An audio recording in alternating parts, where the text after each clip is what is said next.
السلام علیکم ورحمۃ اللہ وبرکاتہ۔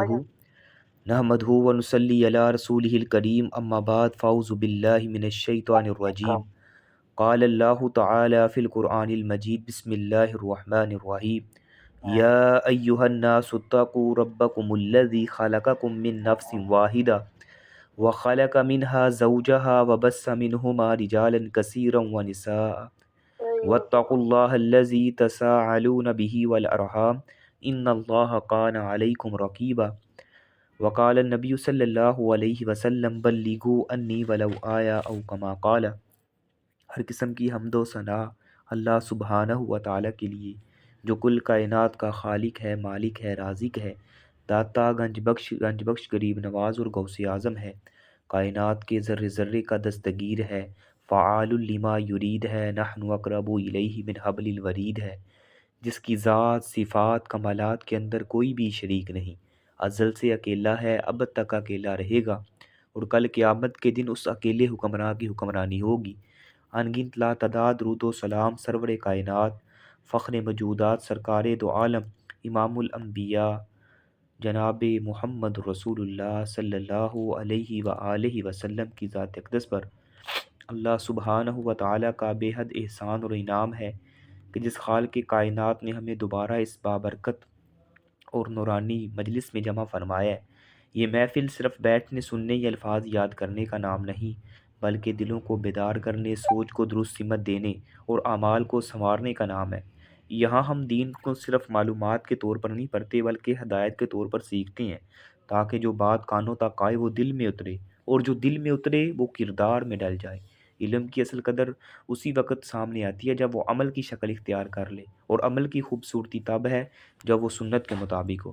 تو آج ہمارا باب نمبر 89 ہے، کتاب الطلاق، طلاق کے حوالے سے بات ہو رہی ہے، حدیث نمبر 310 ہے۔ بسم اللہ الرحمن الرحیم۔ عن عبداللہ بن عمر رضی اللہ تعالی عنہما انہ طلق مرأته وهي حائض فذكر ذلك عمر لرسول الله صلی اللہ علیہ وسلم فتغیظ منه رسول اللہ صلی اللہ علیہ وسلم ثم قال لیراجعها ثم یمسکها حتى تطہر ثم تحیض فتطہر فإن بدا له أن يطلقها فليطلقها قبل أن يمسها فتلك العدة كما أمر الله عز وجل وفي لفظ حتى تحیض حیضة مستقبلة سوى حیضتها التي طلقها فيها وهي لفظ فحسبت من طلاقها وراجعها عبد الله كما امر رسول اللہ صلی اللہ علیہ وسلم۔ حضرت عبداللہ بن عمر رضی اللہ تعالی عنہما سے روایت ہے کہ اس نے اپنی بیوی کو حالت حیض میں طلاق دے دی، تو حضرت عمر رضی اللہ تعالی عنہ نے اس کا تذکرہ نبی علیہ الصلوۃ والسلام سے کیا، تو آپ علیہ الصلوۃ والسلام ناراض ہوئے، پھر فرمایا اس کے لیے ضروری ہے کہ خاتون سے رجوع کرے، پھر اسے اپنے پاس رکھے یہاں تک کہ وہ پاک ہو جائے، پھر اسے یعنی وہ مینسز آئیں اور وہ پاک ہو، اگر ضروری اس نے طلاق دینی ہے تو اسے چھونے سے پہلے اسے طلاق دے۔ یہ طریقہ کار ہے جس کا اللہ تعالیٰ نے حکم دیا ہے۔ ایک روایت میں ہے کہ جس نے یعنی مینسز کی حالت میں طلاق دی تو اس کے علاوہ ایک اور مستقبل میں جو ہے وہ یعنی مینسز کے پاک ہونے کے بعد جو ہے وہ گزارے گی۔ ایک روایت میں ہے کہ اس کی یہ طلاق شمار ہوگی۔ حضرت عبداللہ نے اس سے رجوع کر لیا جس طرح نبی علیہ الصلوۃ والسلام نے اس کو حکم دیا۔ تو اس حدیث کا مفہوم یہ ہے کہ حضرت عبداللہ بن عمر نے یعنی حضرت عمر رضی اللہ تعالیٰ عنہ کے بیٹے حضرت عبداللہ بن عمر نے اپنی بیوی کو یعنی مینسز کی حالت میں جو ہے وہ طلاق دے دی، تو اس کے باپ حضرت عمر بن خطاب رضی اللہ تعالیٰ نے اس واقعہ کا تذکرہ جو ہے نبی علیہ الصلوۃ والسلام کی خدمت میں کر دیا۔ آپ علیہ الصلوۃ والسلام یہ بات سن کر جو ہے وہ ناراض ہوتے ہیں، آپ نے جو ہے انہیں رجوع کرنے کا حکم دیا اور فرمایا کہ اسے اپنے پاس رکھو۔ آپ نے فرمایا اس سے رجوع کرو اور اسے اپنے پاس رکھو یہاں تک کہ وہ پاک ہو، پھر اگلے مینسز آنے کے بعد پھر اگر پاک ہو تو اگر ضروری اس کو طلاق دینا ہی تھا تو اسے ازواجی تعلقات قائم کرنے سے پہلے طلاق دے کر فارغ کر دی۔ یہ طلاق دینے کا درست طریقہ ہے۔ تو حضرت عبداللہ بن عمر نے نبی صلی اللہ علیہ وسلم کے حکم کی تعمیل کرتے ہوئے اس خاتون سے رجوع کیا اور اس طرح کیا جس طرح آپ علیہ الصلوۃ والسلام نے ان کو یعنی حکم دیا تھا۔ تو اس حدیث سے یہ حکام نکلتے ہیں کہ عورت کو جو ہے وہ مینسز کی حالت میں طلاق دینا یہ شرعاً ممنوع ہے۔ یعنی منع ہے، تو اگر وہ طلاق دے دیتا ہے اس حالت میں تو وہ طلاق واقعہ ہو جائے گی، یعنی طلاق ہو جائے گی، لیکن ایسی حالت میں خاتون کو طلاق دینا درست عمل نہیں ہے، یعنی نہیں دینی چاہیے۔ حدیث نمبر 311 ہے، ان ابا عمرو بن حفص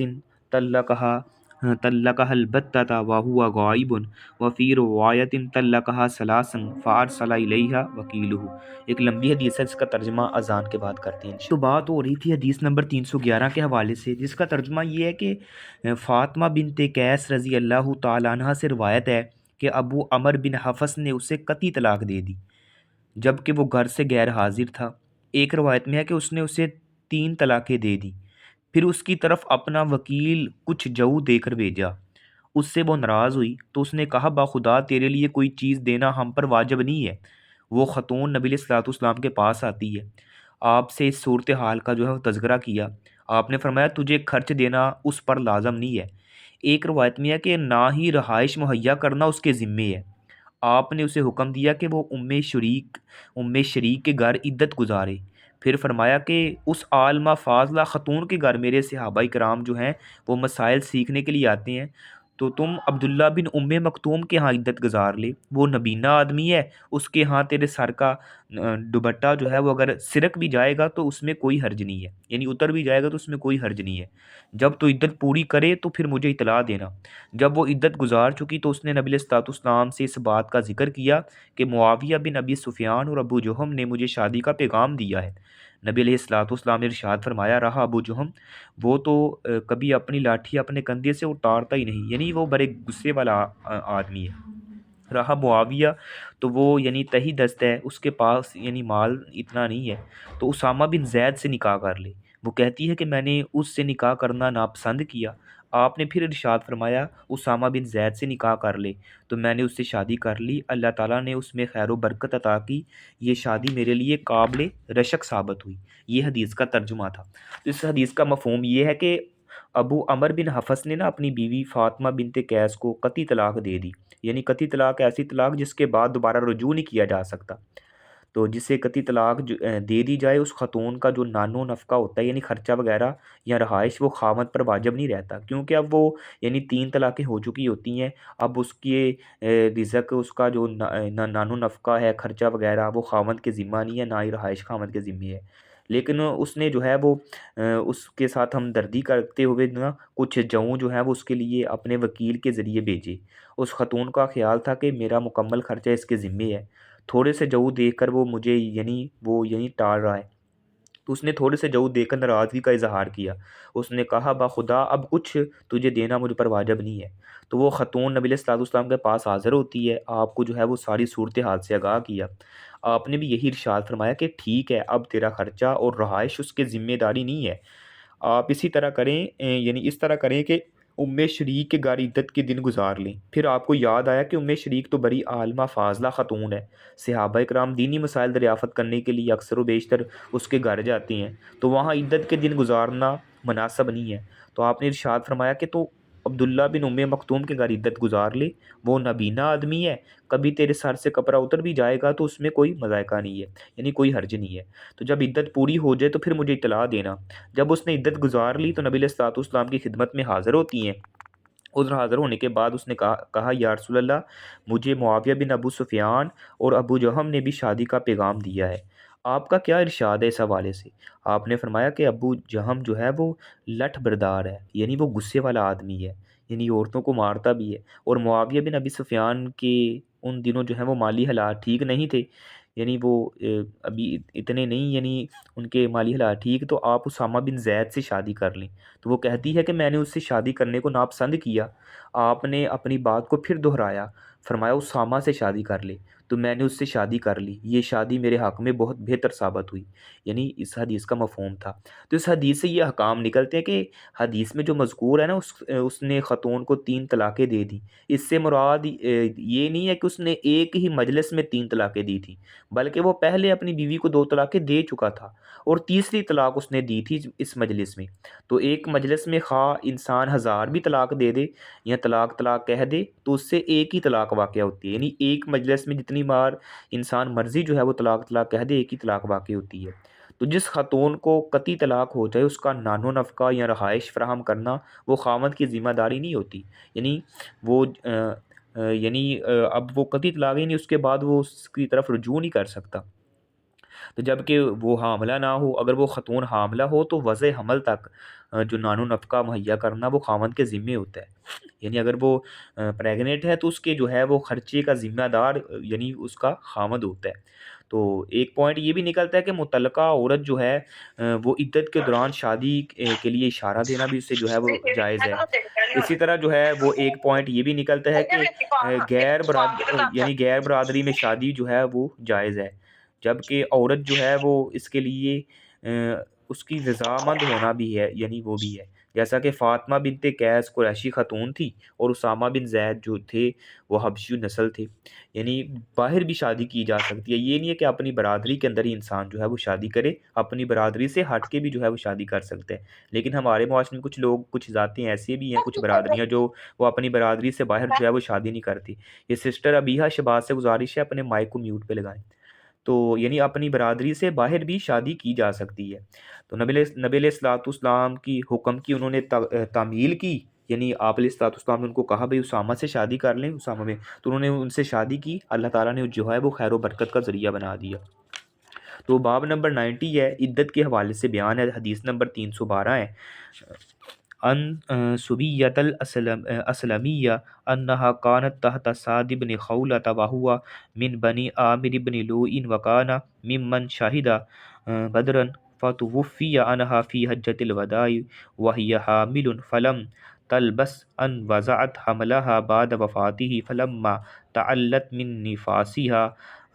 تجملت للخطاب فدخل علیہا، یعنی ایک لمبی حدیث ہے جس کا معنی یہ ہے کہ سبیہ اسلمیہ سے روایت ہے کہ وہ سعد بن خولہ کے نکاح میں تھی،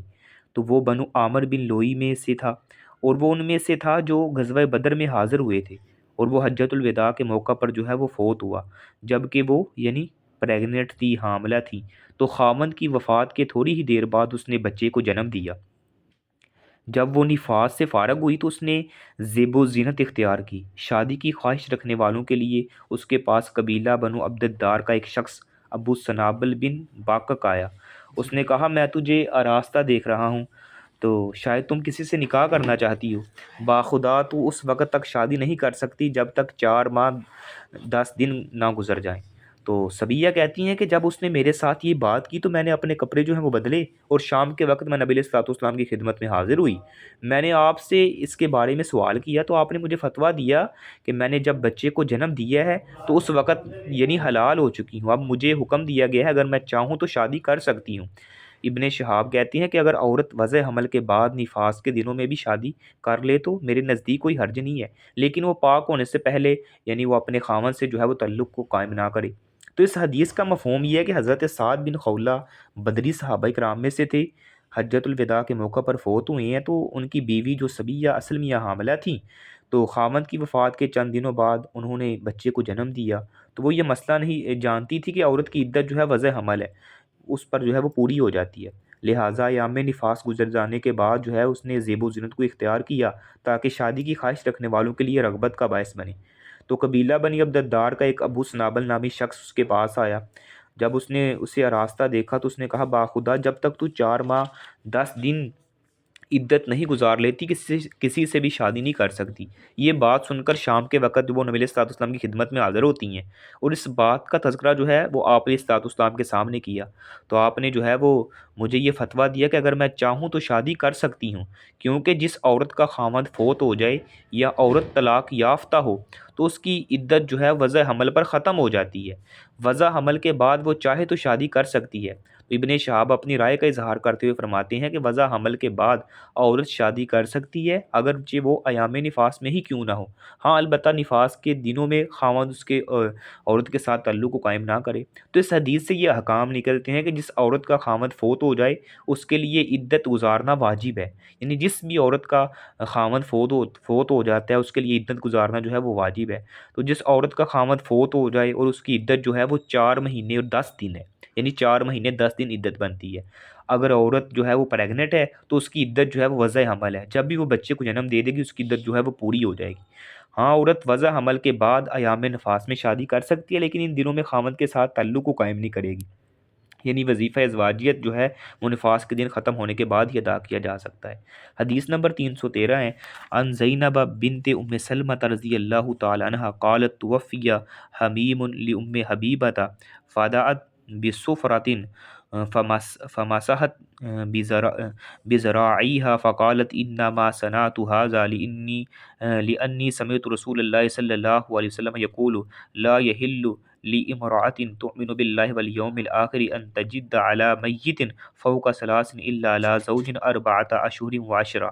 حضرت زینب بنت ام سلمہ رضی اللہ تعالیٰ عنہ سے روایت ہے، فرماتی ہیں کہ ام حبیبہ کا کوئی عزیز فوت ہو گیا، اس نے زرد رنگ کی خوشبو منگوائی اور اپنے دونوں بازوؤں پر مال لی، اور یہ بات کہی کہ میں نے یہ اس لیے کیا ہے کہ میں نے نبی علیہ الصلوۃ والسلام سے سنا ہے، آپ فرماتے تھے کہ کسی عورت کے لیے جس کا اللہ اور آخرت کے دن پر ایمان ہے جائز نہیں ہے کہ وہ کسی میت پر 3 دن سے زیادہ سوگ منائے۔ ہاں خاوند کی وفات پر وہ 4 ماہ 10 دن جو ہے وہ سوگ منانا اس کے لیے ضروری ہے۔ تو اس حدیث کا مفہوم یہ ہے کہ ام حبیبہ رضی اللہ تعالی عنہ کا والد فوت ہوا تو آپ نے جو ہے وہ تیسرے دن خوشبو لگائی اور فرمایا کہ میں نے نبی علیہ الصلوۃ والسلام کا یہ فرمان سنا ہے کہ کوئی مسلمان عورت کسی میت پر 3 دن سے زیادہ سوگ نہ منائے۔ ہاں البتہ اگر اس کا خامد فوت ہو جاتا ہے تو پھر وہ 4 ماہ 10 دن جو ہے وہ سوگ منائے گی۔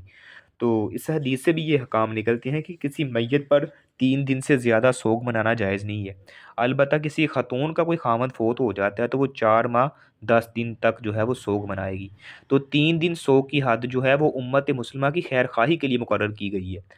تو یعنی جس عورت کا خامد فوت ہو جاتا ہے اس کے لیے تو 4 ماہ 10 دن کی سوگ کی حد ہے، اس لیے مقرر کی گئی ہے کہ بچے کی تخلیق کا جو عمل ہوتا ہے وہ اس مدت میں پورا ہو جاتا ہے۔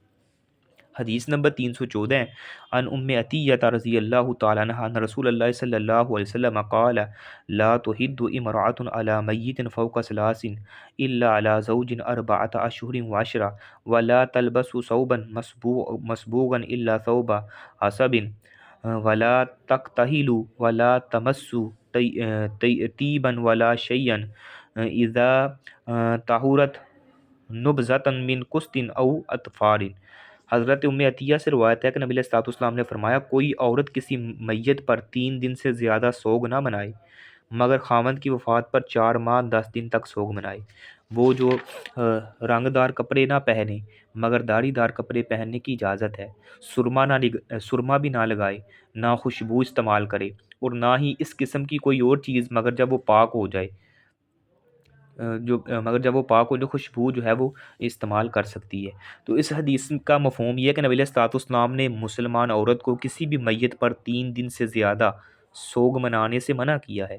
ہاں البتہ اگر اس کا خامد فوت ہو جائے تو اس پر 4 ماہ 10 دن سوگ منائے، اس دوران وہ زیب و زینت سے اجتناب کرے گی، نہ وہ خوشبو استعمال کرے گی، نہ سرما لگائے گی، نہ زیور پہنے گی اور نہ ہی خوبصورت جو ہے برکیلا قسم کا لباس پہنے۔ ہاں اگر لباس داڑھی دار ہو تو اس کے زیب تن کرنے میں کوئی حرج بھی نہیں ہے۔ تو کوئی بھی خاتون جب یعنی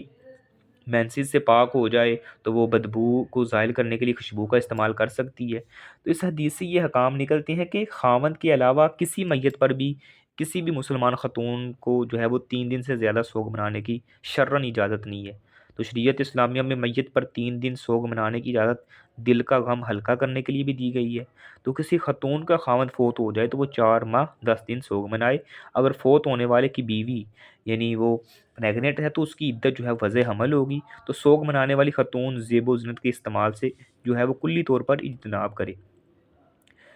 اسی طرح جو ہے حدیث نمبر 315 ہے، ان ام سلمہ رضی اللہ تعالی عنہ قالت جاءت امرأة الى رسول اللہ صلی اللہ علیہ وسلم فقالت یا رسول اللہ ان ابنتی توفی عنها زوجها وقد اشتقت عینها افنکحلها۔ ایک لمبی حدیث ہے جس کا معنی یہ ہے کہ حضرت ام سلمہ سے روایت ہے کہ ایک عورت نبی علیہ الصلوۃ والسلام کے پاس آتی ہے، اس نے عرض کی کہ یا رسول اللہ میری بیٹی کا خامد فوت ہو گیا ہے، اس کی آنکھ کو درد کی شکایت ہے، کیا ہم اس کو سرما لگا دیں؟ نبی علیہ الصلوۃ والسلام نے فرمایا نہیں۔ اس نے 2-3 دفعہ پوچھا، آپ نے ہر دفعہ فرمایا نہیں، پھر آپ نے فرمایا یہ عدت 4 ماہ 10 دن ہے۔ زمانہ جاہلیت میں تم میں سے اس طرح کی کوئی ایک عورت سال کے بعد جو ہے وہ یعنی مینگنی پھینکتی تھی۔ تو حضرت زینب فرماتی ہیں کہ جب کسی عورت کا خاوند فوت ہو جاتا تو وہ ایک جھونپڑی میں داخل ہو جاتی اور گھٹیا قسم کے کپڑے پہنتی، نہ وہ خوشبو لگاتی، نہ زیب و زینت اختیار کرتی، یہاں تک کہ اسی حالت میں سال گزر جاتا۔ پھر ایک چوپایا لایا جاتا جو ہے، اس کے ساتھ وہ اپنا بدن جو ہے وہ رگڑتی، جس سے وہ اپنا بدن رگڑتی وہ کم ہی زندہ رہتا تھا، یعنی اس اتنی قسم کی اسمیل اس کے پاس سے آتی۔ تو وہ جھونپڑی سے نکلتی تو اس سے جو ہے وہ ایک جو ہے وہ کسی جانور کی مینگنی دی جاتی تو وہ اسے پھینکتی، اس کے بعد وہ اپنی منشا کے مطابق خوشبو وغیرہ استعمال کرتی۔ یہ حدیث کا مفہوم یعنی معنی تھا، ترجمہ تھا، جس کا مفہوم یہ ہے کہ نبی علیہ الصلوۃ والسلام کے پاس جو ہے ایک خاتون حاضر ہوتی ہیں، اس نے عرض کیا کہ یا رسول اللہ، میری بیٹی کا خامد فوت ہو گیا ہے، وہ آج کل سوگ کے دن گزار رہی ہے، یعنی عدت میں ہے، تو اس کی آنکھوں میں درد ہے، کیا ہم اس کی آنکھوں میں سرما ڈال سکتے ہیں؟ آپ نے فرمایا نہیں۔ یہ سوال اس نے 2-3 دفعہ جو ہے وہ آپ سے کیا، تو آپ نے یعنی 2-3 دفعہ اس کو یہی فرمایا کہ آپ نہیں ڈال سکتے۔ تو نبی علیہ الصلوۃ والسلام نے ارشاد فرمایا کہ جس عورت کا خامد فوت ہو جائے وہ 4 ماہ 10 دن عدت گزارے، اسی دوران ہر قسم کی وہ زیب و زینت استعمال کرنے سے مکمل پرہیز کرے۔ تو کیا یہ تھوڑا عرصہ بھی اپنے خاوند کے سوگ میں نہیں گزارا جا سکتا؟ جبکہ جہلیت میں تو یہ رواج تھا کہ جب کسی خاتون کا خاوند فوت ہو جاتا تھا وہ اپنے گھر سے ایک جھونپڑی میں چلی جاتی، پھٹے پرانے میلے کچیلے گھٹیا قسم کے کپڑے پہن لیتی اور پورا سال جو ہے وہ اسی حالت میں گزارتی تھی۔ تو پورا سال گزر جانے کے بعد اس کے پاس گدھا وغیرہ یا اس طرح کا کوئی جانور لایا جاتا تو اس کے ساتھ وہ اپنا بدن جو ہے وہ رگڑتی، تو جو اس کے بعد پھر وہ ایک مینگنی اپنے سر کے اوپر سے گھما کر پیچھے پھینکتی۔ اس عمل سے اس کی مراد یہ ہوتی تھی کہ میں نے اپنے خاوند کے ساتھ جو زندگی بسر کی ہے اس کے مقابلے میں یہ غم اس مینگنی کے برابر ہے۔ تو اس کے بعد وہ نہا دھو کر صاف ستھرے کپڑے یعنی زیب تن کرتی تھی اور خوشبو وغیرہ کا استعمال کرتی تھی۔ لیکن اسلام نے یہ سہولت جو ہے یعنی دی ہے کہ خاتون کا خاوند فوت ہو جائے تو وہ صرف 4 ماہ 10 دن عدت گزارے گی۔ تو اس حالت میں بھی جو ہے وہ اسے اکیلا نہیں چھوڑا گیا، اس کی تمام معاملات ضروریت کا خیال بھی رکھا گیا۔ یہ اسلام اس قدر جو ہے وہ پاکیزہ دین ہے۔ تو اس حدیث سے یہ احکام نکلتے ہیں، جس خاتون کا خاوند فوت ہو جائے وہ 4 ماہ 10 دن عدت گزارے، عدت کے دوران ہر قسم کی زیب و زینت، برکیلے قسم کے لباس، خوشبو، پاؤڈر، زیور اور سرمے وغیرہ سے مکمل پرہیز کرے۔ تو عدت کے دوران خاتون علاج کے طور پر اپنی آنکھ میں سرما نہیں لگا سکتی، کیونکہ سرما آنکھ کی زینت کا باعث بنتا ہے۔ ہاں، علاج کی غرض سے کوئی یعنی دوائی ہے تو وہ آنکھوں میں ڈالی جا سکتی ہے، یعنی کوئی ڈراپس وغیرہ ہیں تو وہ آنکھوں میں ڈال سکتی ہے۔ تو شریعت اسلامیہ کے جتنے بھی احکام ہیں وہ یعنی آسانی ان میں پائی جاتی ہے۔ تو زمانہ جہلیت کی یہ تمام مشکلات آثار یعنی وہ اسلام نے جو ہے وہ ختم کر دی ہیں، اور اس قدر جو ہے وہ یعنی یہ جو دین اسلام ہے اس قدر جو ہے وہ پاکیزہ دین ہے، جو سہولت فراہم کرتا ہے اور یعنی تمام قسم کے حقوق کا بھی خیال رکھتا ہے۔ تو اگر دیکھا جائے تو ان دونوں باب سے یہ پیغام نکلتا ہے، اسلام نے جو ہے نکاح کو صرف ایک جذباتی تعلق نہیں بلکہ شرعی، اخلاقی اور سماجی ذمہ داری قرار دی ہے۔ اس لیے طلاق جیسے نازک مرحلے کو بھی ضابطے، حکمت اور مرحلے وار طریقے کے ساتھ باندھ دیا گیا ہے۔ تو حضرت عبداللہ بن عمر کے واقعے سے واضح ہوتا ہے کہ ایسی عورت جو یعنی حالت حیض میں ہے تو وہ طلاق دینا اس سے جو ہے وہ ناپسندیدہ اور خلاف سنت ہے، اور شریعت کے مطلوب طریقہ یہ ہے کہ انسان جذبات میں نہیں بلکہ پاکیزگی، ہوش اور عدل کے ماحول میں فیصلہ کرے۔ فاطمہ بنت قیس کی روایت میں ہمیں یہ سبق ملتا ہے کہ طلاق کی اقسام، عدت، نفقہ وغیرہ اور رہائش جیسے مسائل میں شریعت جذبات سے نہیں بلکہ واضح اصولوں سے رہنمائی کرتی ہے، تاکہ نہ عورت پر ظلم ہو اور نہ جو ہے وہ مرد ذمہ داری سے بچ سکے۔ تو یہ باب عدت کی احادیث اس